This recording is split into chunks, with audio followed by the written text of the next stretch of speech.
Évangile de Jésus-Christ selon saint Jean.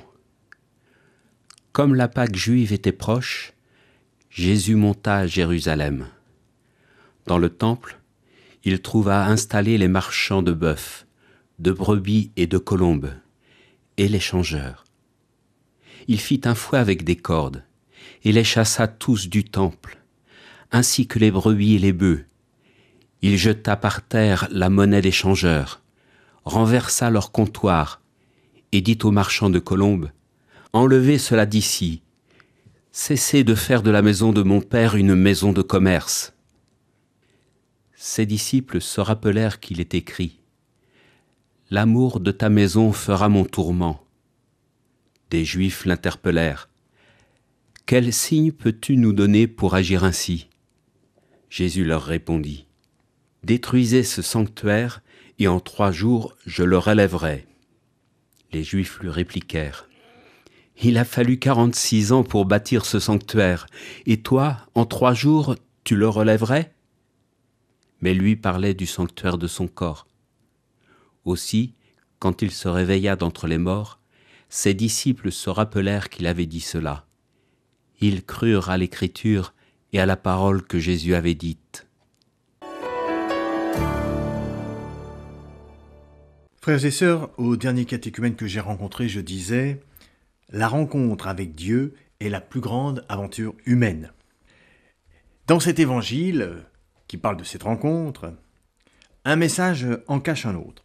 Le premier message assez évident, c'est que Jésus dénonce que la religion du temple a été dévoyée.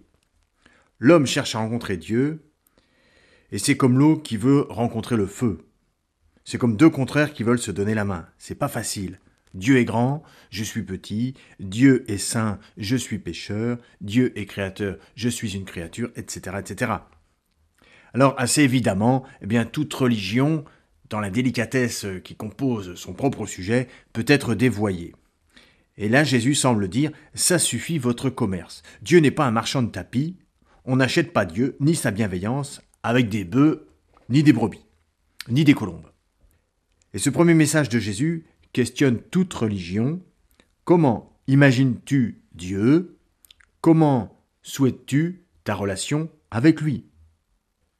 Mais, frères et sœurs, c'est le deuxième message qui m'intéresse en ce dimanche. Et l'évangéliste Saint Jean nous le précise lui-même, car il est tout à fait nouveau. Le nouveau temple, le nouveau moyen pour rencontrer Dieu, le chemin pour toucher Dieu, c'est Jésus lui-même. Et ça, frères et sœurs, c'est une météorite.